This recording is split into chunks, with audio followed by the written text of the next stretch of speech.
The Hornets just keep on winning 2 games over the weekend. And how about Mark Williams, the first-round stud? Awesome performance against Miami. We discuss all of it today on Locked On Hornets.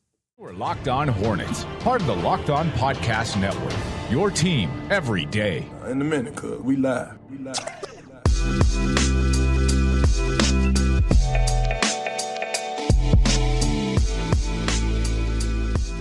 It's Locked On Hornets. It's part of the Locked On Podcast Network. It's your team every single day. We appreciate you making us your first listen. We're free and available anywhere you get your podcasts, and that includes YouTube. Today's episode is brought to you by PrizePicks. First-time users can receive a 100% instant deposit match up to $100 with promo code Locked On. That's PrizePicks.com, promo code Locked On. I'm Walker Mail. Find me on WFNZ from 12 to 3. That's Doug Branson. Find the substack, Every Hornets Boxscore, on everyhornetsboxscore.com. All he does is write about wins because his team in the Charlotte Hornets just continue to rattle off victories, baby. 4 straight.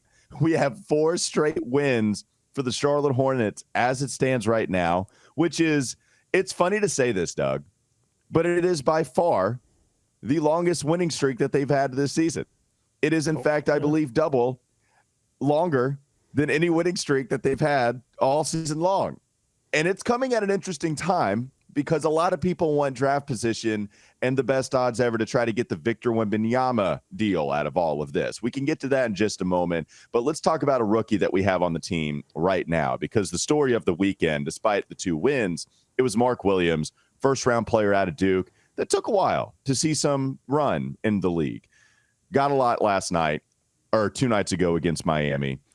They get the win 108-103, and the stat line for Mark Williams was 18 points, and 20 rebounds, 7 offensive rebounds, 9 of 12 from the field, including the seal, the dunk that he had at the end to pretty much secure that victory. And then you had Mark Williams and LaMelo Ball embracing one another as they were walking off of the court. Awesome game from Mark Williams, Doug. What did you make of his performance? That embrace, very reminiscent of an iconic Charlotte Hornets photo, Muggsy Bogues and LJ embracing one another. It gives you all the feels because it is the present and the future coming together. And as a Hornets fan, a long-suffering Hornets fan, I have to speak for my other long-suffering Hornets fans and say that this game felt a little bit like a relief, and maybe we're getting ahead of ourselves, but fine, allow us that. Allow us to get ahead of ourselves and say maybe, just maybe, the Hornets have found an answer at center. And what a game to do it in.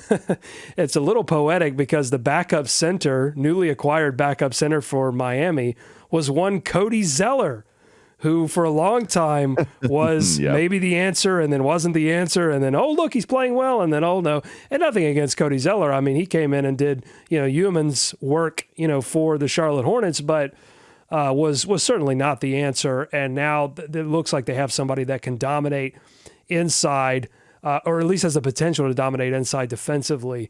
And then offensively, just cleaning up. I feel like this is a game that's going to wake the NBA up a little bit. The NBA's Twitter account tweeting out that Mark Williams dunk. And I think he could make a push here, a late push, even though he didn't make the Rising Stars Challenge, which was a sham. I think he could make a late push here for all rookie. Mark Williams was a beast against Miami, right? This is what I've been talking about, too, trying to find an answer at the center position.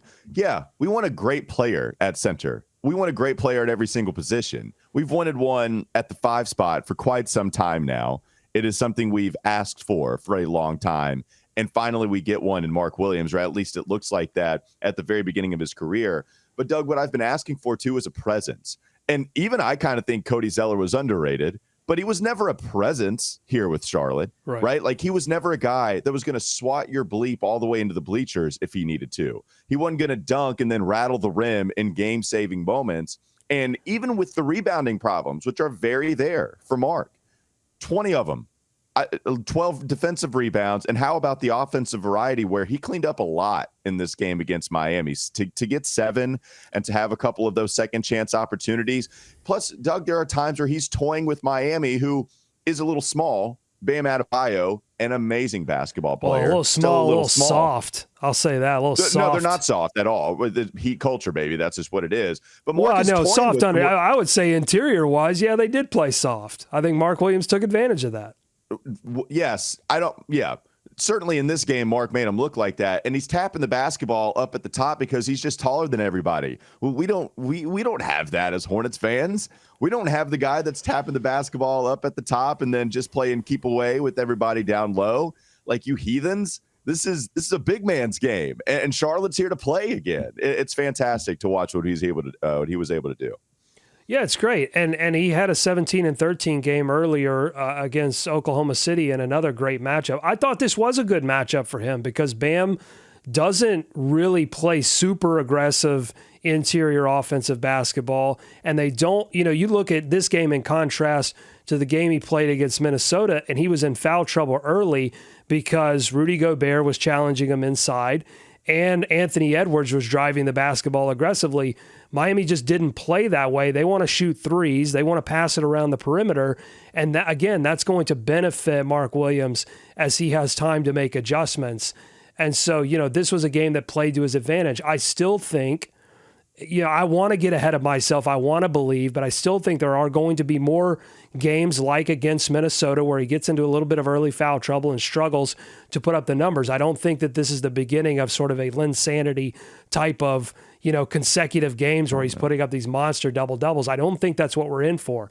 But I think what we got against Miami was a promise that he's going to continue to be the same professional that he's been all season. Because Mark Williams' performance right now stands in stark contrast to what we've seen from another first-round pick, another lottery pick, James Bouknight, who has had opportunities and not really played up to the level that I think a lot of people expected him to. And, instead of waiting for those opportunities and excelling, got a little impatient and sort of showed that he, professionalism is not necessarily a strong suit for him.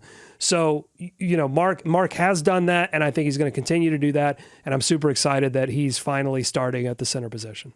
Oh yeah, to expect a Linsanity type of stretch would be the way to not experience any joy from this. That's exactly how you do that, right? Like why? He's not going to rattle off more 18, 20-point performances in a row. This is a rookie that is absolutely finding his way. I talked with Marlon Garnett on WFNZ on Friday, the assistant coach for the Hornets, and we discussed how it's going to take some time because he is getting attacked in pick and roll. There's no doubt about it. Like there are times where his size, as far as his weight or the ability to get pushed around, can still hold him back.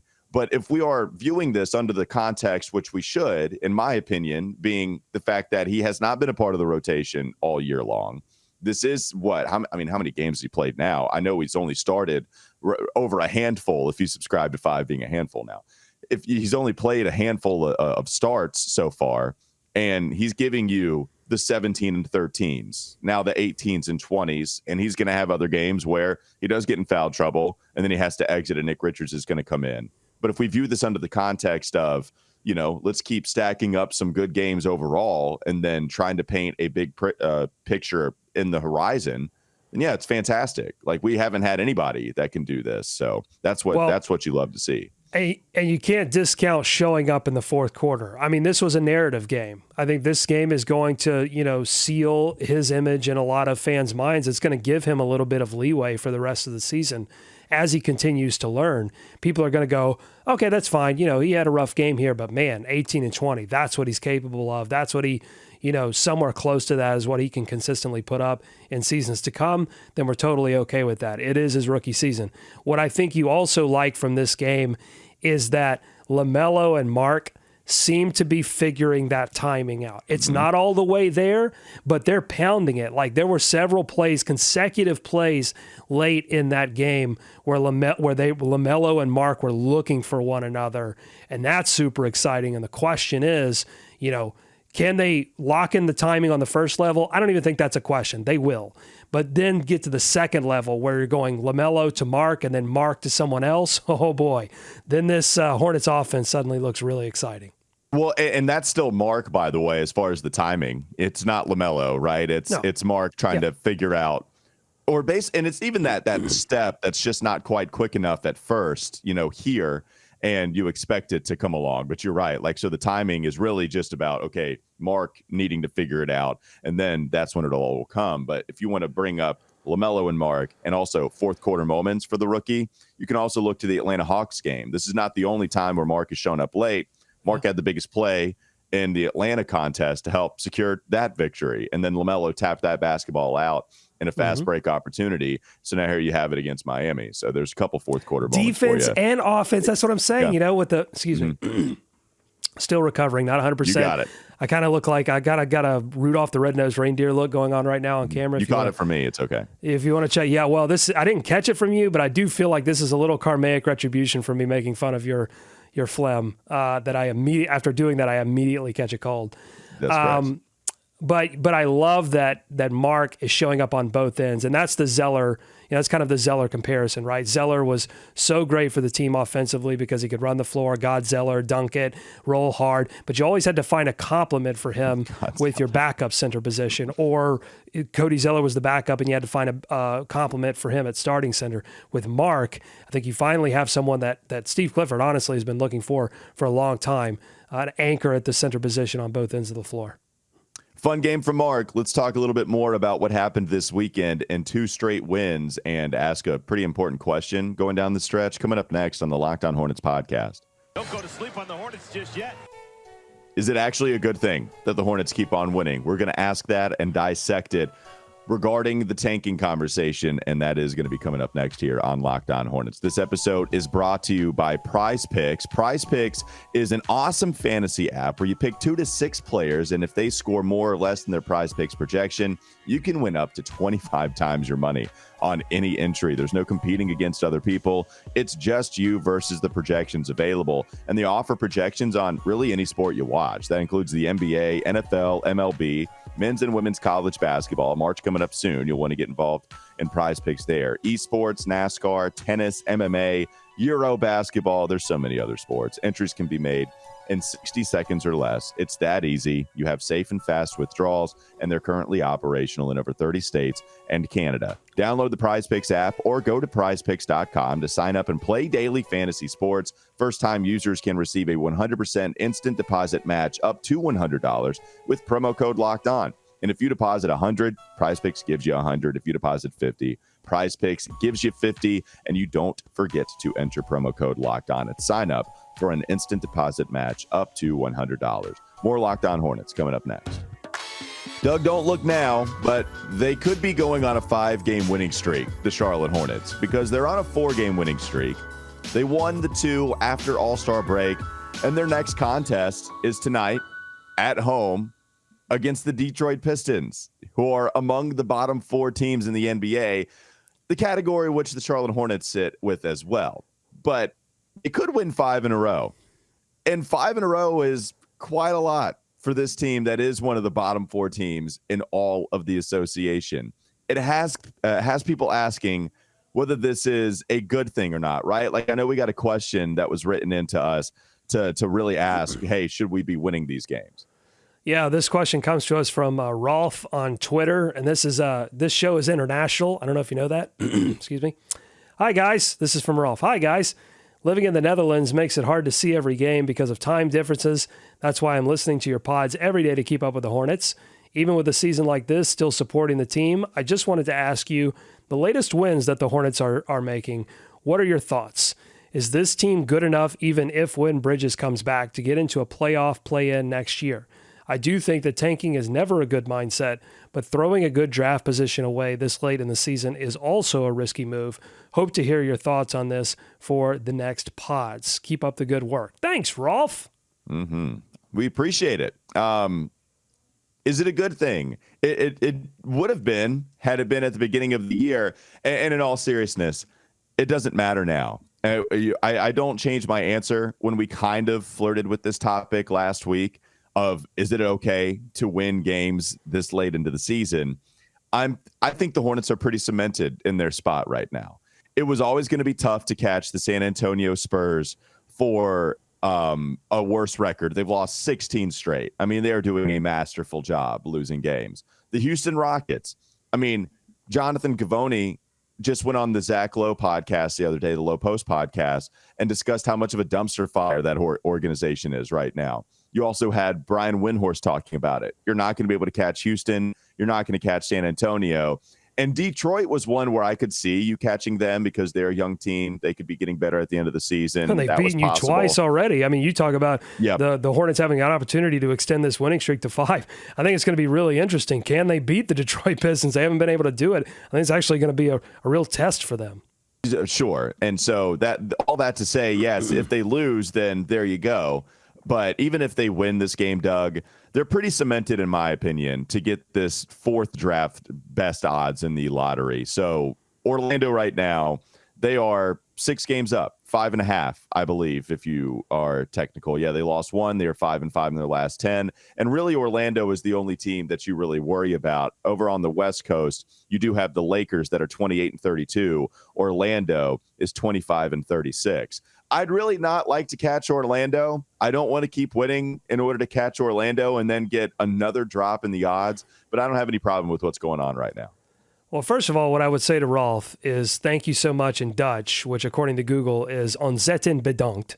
So I probably butchered that, Rolf. I apologize, but that's the first thing that I would say. No, we have to. Yeah. The second thing that I would say is that it doesn't matter what you want. I mean, the Hornets, when they got through this trade deadline and only made the move to get rid of Plumlee and Jalen McDaniels, they were telling you something. They were telling you that they feel like that this is a team that has been struck by bad luck, but that when fully constructed is going to be good enough to win enough to get into the playoffs or play in. And the question is, are they good enough to win a playoff series? I don't think so, but I'm going to caveat that with if Mark Williams suddenly becomes 18-20 guy and like develops into something that we didn't anticipate coming this soon. Okay, well that, all of these things can happen that change the calculus. But on the flip side of that coin, obviously this team is 2-3 injuries away from being one of the worst teams in the NBA. They've shown that this season. They don't have multiple superstars on this team that can like carry you through missing 2 or 3 players. So they're always going to be until they get to that point, if they get to that point, they're always going to be on the knife's edge of, hey, can they stay healthy enough to be competitive? But they've been winning games, Walker, because they've been getting multiple contributions. It hasn't just been about LaMelo putting together a career high number of double-doubles for him.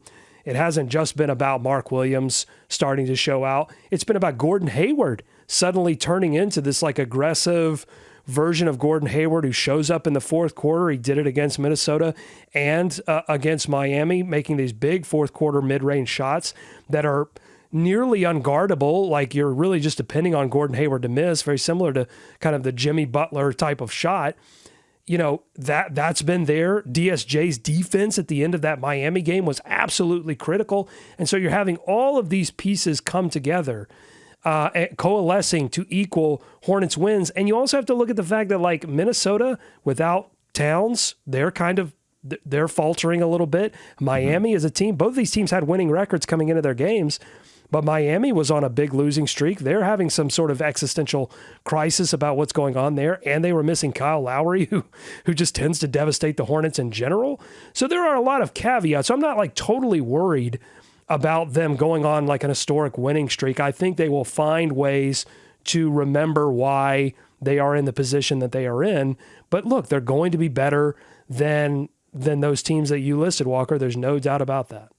Yeah, and even with this winning streak, right, you've beaten 3 teams that are currently in their conference's play-in tournament, Miami, Atlanta, Minnesota, and then you beat one of the worst teams in the NBA, if not the worst team, in San Antonio. To be honest with you, the fact that they did beat 3 teams in the play-in, it's not awful. I'm not saying that to completely destroy the credence of this winning streak. At the same time, they're not any playoff teams, and you're going to be playing some more playoff teams as the season goes on. And the Hornets are not going to be favored, especially when you're discussing some of the injuries like a Karl Anthony Towns, right, for Minnesota. So, yes, I'm not worried about it too much. Orlando, I guess there's an outside shot. I wouldn't expect it. And so I'm cool with these odds. You talked about them winning a playoff series. I think the doubt is certainly enough there to where I don't want to be in that territory, right? Where with the way that the roster is constructed, there is a lot of doubt on my part. I do think that fully healthy, this team is probably competing for a play-in spot rather than a top 6 spot going forward. This, of course, with the caveat that you have some massive improvement from LaMelo still, from Mark Williams. Like, okay, I'd still rather do some of the outside help and get a first-round pick that can hit, right? But you're right. Like, this team is certainly going to be better now that they're healthier. And, Kelly Oubre has played both of these games post-All-Star break, too. Well, and I'm glad you mentioned Kelly Oubre because I wanted to bring him up, too. I tried to warn folks that this is what was going to happen if they didn't completely tear this thing down, was that you were going to have a break, and they needed that break because they've been dealing with all of these injuries. And when you deal with injuries, that means players are playing out of position, they're playing uncomfortable, and they're playing a lot of minutes, which we saw the starters. Clifford was really relying on the starters to do a lot of the work because they were missing Oubre off the bench. And so they get Oubre back, they get a little rest. Like, I'm totally not surprised that they beat Minnesota or Miami because this was the perfect opportunity for them to come out and, re-energize. You get Kelly Oubre, who is hitting shots off the bench. Like, the one thing that they were missing, leading up to that break was somebody coming off the bench and being able to knock down a shot. They have that now. So they are going to compete. But I would ask people who would want them to tank is like, would you want them to tank at the cost of Mark Williams building this confidence, of LaMelo and Mark building their relationship? Because I don't think you can have one without the other. If they're going to play like this, I think people, now if I ask those same people about Gordon Hayward, they would say, no, I'm good with Gordon Hayward not playing well. Right. But look, the organization's not, so you just have to come to terms with it. That's what I'm telling people, is really, you just got to come to terms with the fact that the Hornets have decided not to tear this thing down. And I think it's better if that's the decision that they made, which it is, then I think it's better that they just try to go all out and figure out what they've got with this roster, because this is the same roster that they're going to have next season unless they decide to make a bunch of trades in this next offseason, which I don't think they're going to do. Yeah, so, I think they've got to go hard. Yeah, let's finish some of the other details of this conversation and then look at a contract move that the Charlotte Hornets made coming up next in the Locked On Hornets podcast. Don't go to sleep on the Hornets just yet. Bryce McGowens, his 2-way contract has now been converted to a long-term contract extension. I believe 4 years. We'll get to those details in just a moment. And so awesome to see Bryce McGowens get paid 7.4 year with a 4-team option. So we'll get to that in just a moment. Plus, we can look at some of the other younger players on this squad and ask whether they actually get any more playing time down the road. This episode is brought to you by Built Bar. If you're looking for a delicious treat, but you don't want all of the fat and you don't want the calories, then you got to try a Built Bar. We've just gone through the holiday season. I know a lot of people's goal is to eat healthier, and if you don't want to sacrifice taste, then Built Bars are the right product for you. They're covered in 100% real chocolate. They're high in fiber. They're high in protein. They're low in carbs, though, and they're low in calories. Only 130 calories, 4 grams of sugar, and you can get 17 grams of protein with some of the flavors available, like churro, like some of the coconut variations that are so good. Head to your nearest Walmart today, walk to the pharmacy section and grab yourself a box of Built Bars. You can pick up a 4-bar box of cookies and cream, double chocolate, coconut puff as well. And if you're close to Sam's Club, run in there and grab a 13-bar box with hit flavors, brownie batter and churro, as I mentioned. You can thank me later or go online, built.com, BUILT.com, and grab yourself some Built Bars that way too. One more segment to go. Locked On Hornets. Is Locked On Hornets. Are we sure that everyone interprets a handful as 5? I think so. Honestly, I would say a handful is normally 5, but I would agree. 4 is acceptable. What's my whole 5 things in my hand? Look, 1, this is a pen, a book. I got a phone. You guys are actually right. It's getting pretty full. Yeah, I know. Here's a cable. 5. Okay, that's 5. That's 5. And here's a coffee cup. What else? It's time for more of the Locked On Hornets podcast.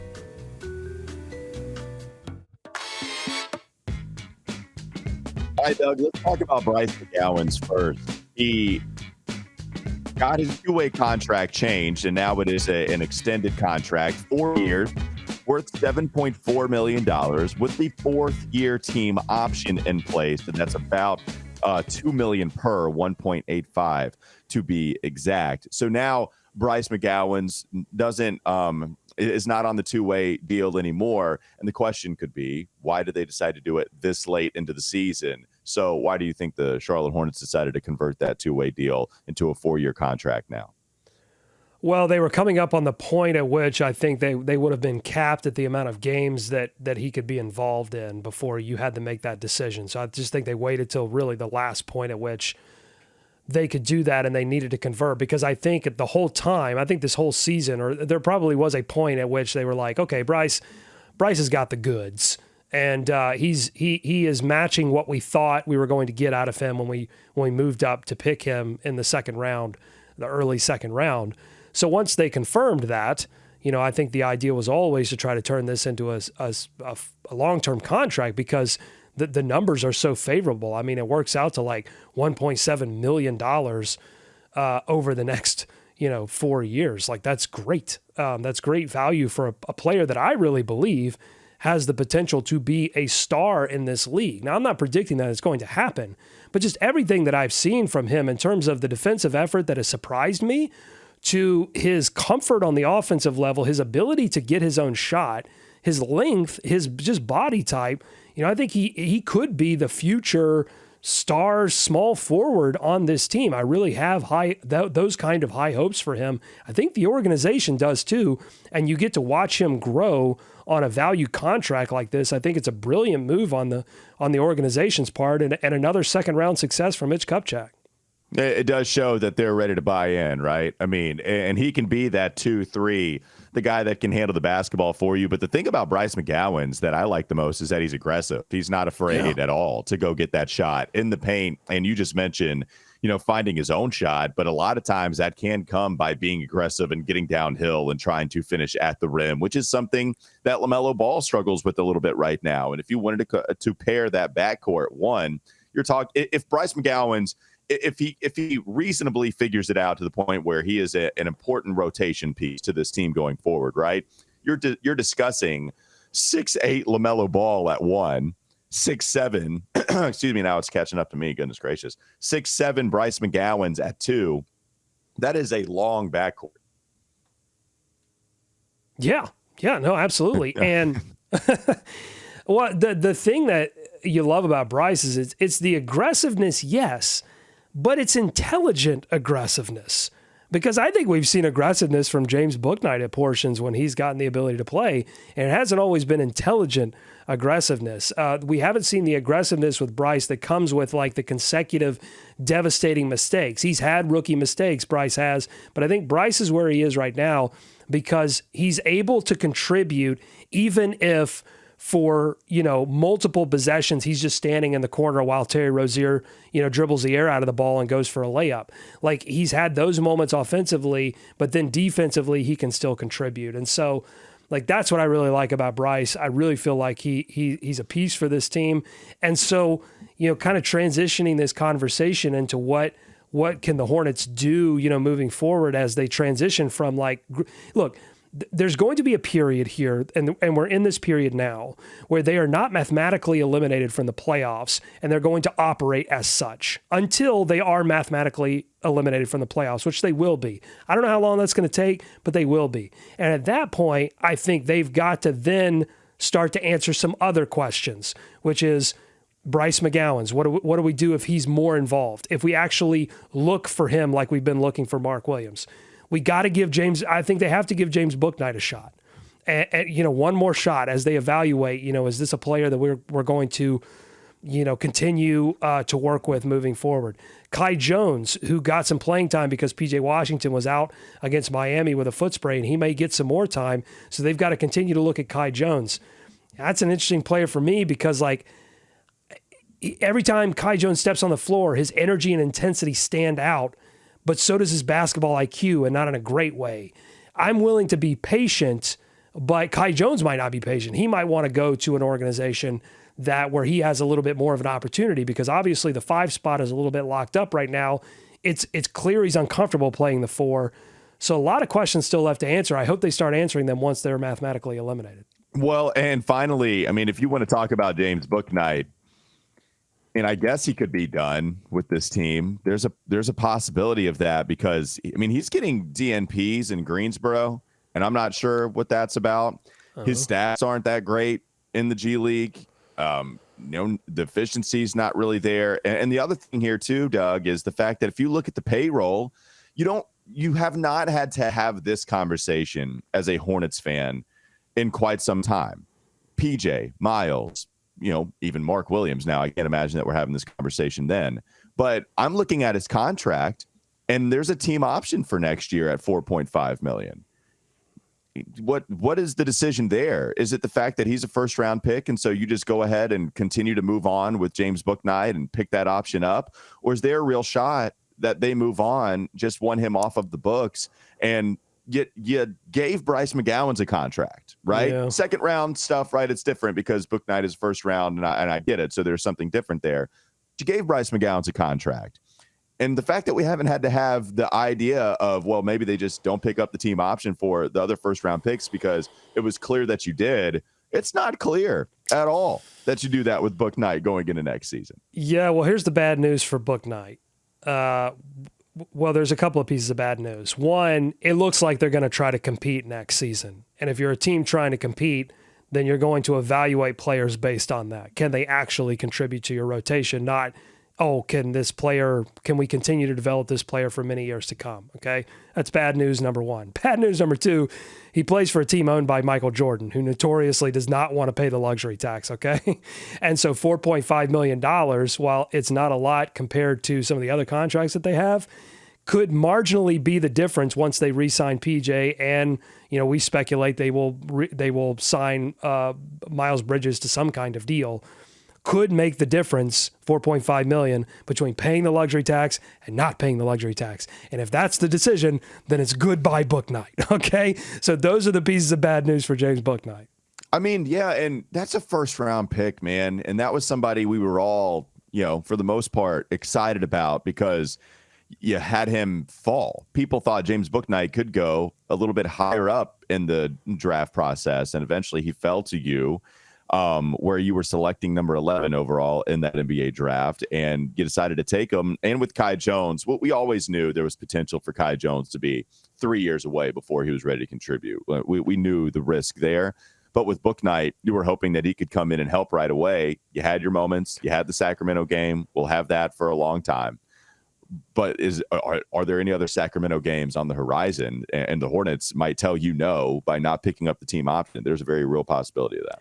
I say that they should give him another opportunity, but I wouldn't be surprised if that opportunity never comes. We've had quotes from Steve Clifford that are sort of hinting at like everybody's gotten their shot. Okay. And some players have shown you what they've done with that shot and other players haven't. And I think this, contract extension or contract for Bryce McGowens is reflective of that. Before we end the show, Walker, we cannot end this show without commenting on what might be. I mean, I don't know what's going to top it at this point because I've been tracking Yammers of the Year, these highlight dunks for the Hornets, and we've had a few great ones.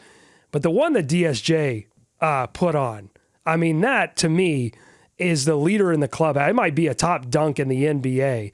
Yeah, how did you feel when DSJ dropped the hammer, dropped the yammer dunk off the bounce? I mean, how did you feel? Well, no, it was awesome. I feel like Dennis Smith is getting his hops back in the last 2 months of the season because remember, he was kind of a layup god in the first couple months when he was first playing with this team. There were not those thunderous slams, and we had seen him participate in a dunk contest before, but he's giving you that a little bit as the year goes on. So he's getting his hops back. He feels pretty good. He's 3-pointers hit in both of these games, by the way. So that's nice to see. One against Minnesota, one against Miami. I'll say this. Yeah, I love the dunk. It goes to show you just how impressive his previous two were. The first one, was it against Detroit? I think if it's Detroit, if I'm not mistaken, but that dunk, I still will go with that one as my favorite that I've seen from him. But you're right. The one against Minnesota was monstrous too. You just don't see that unless a guy is cutting and has a runway. I mean, the fact that he did it off the bounce and really had to get by his guy and then drop it like he did was just incredible. And it made me, I was so sick watching that game. like physically ill, and it was like a Dayquil. It was like a shot of Dayquil right to my heart. I was like, whoo, like I was just so excited by that dunk, and then immediately fell back into my haze of illness. But it was truly amazing. I'm glad he's turning back the clock. The ankle obviously feels better, and also, we mentioned all of these things is why they're winning. DSJ's defense, the dunking, but the 3-point shot is back. Like you can throw it to him in the corner and he's knocking it down again. I mean, all of these things that had failed them when they were losing 7-8 games in a row have suddenly completely flipped. Well, and so your one big thing to end on was Dennis Smith Jr.'s dunk, well-deserved. Let me end on LaMelo's Minnesota performance in particular, because the head-to-head with Anthony Edwards, there's something there. Beat him. Yeah, 100%. LaMelo, 3rd overall pick, rookie of the month, every single month that he was healthy, gets hurt. And then Anthony Edwards certainly makes a push. The national media, I'm just telling you right now, the national media would take Anthony Edwards over LaMelo. And I can understand why. Like, Anthony is a freaking boss. That guy's awesome. So it's a nice battle that those two have going forward in their career. Who would you rather have? LaMelo, leader in the clubhouse very early on. In the last couple of seasons, really this year too, Anthony Edwards has taken that and run with it, became an all-star this season. So now they each have one all-star appearance apiece. But LaMelo had an awesome game against Minnesota. Just to go over the stats, 32 points, 10 rebounds, 8 assists. Very nice shooting, 11 of 21 from the field, 5 of 9 from 3. Not seeing the double-digit attempts there is kind of interesting because he took 16 against Miami. But very good performance. Just wanted to point that out before we end, because I don't want that storyline to get too old for us to go back and dissect it. But fantastic from LaMelo against Minnesota. I want to talk, you know what, in fact, tomorrow, I want to talk more about that game, because I think there's some interesting things in those numbers for LaMelo. And we'll see what he does tonight against Detroit. 2 games against Detroit, LaMelo fouled out of both of those games, and they lost both of those games. Oh, no. So we'll see. We'll see what happens against Detroit. Don't foul, Melo. We want to see you play every single second. Thanks for making Locked On Hornets your first listen today. Make your second listen game to game NBA every moment, every top performance, every result. Locked On Game to Game covers every game from across the league with local analysis that only Locked On can deliver. Follow Game to Game on Locked On NBA. Available on the Odyssey app, YouTube, and wherever you get your podcast. Have a great rest of your day. We'll be back with you tomorrow.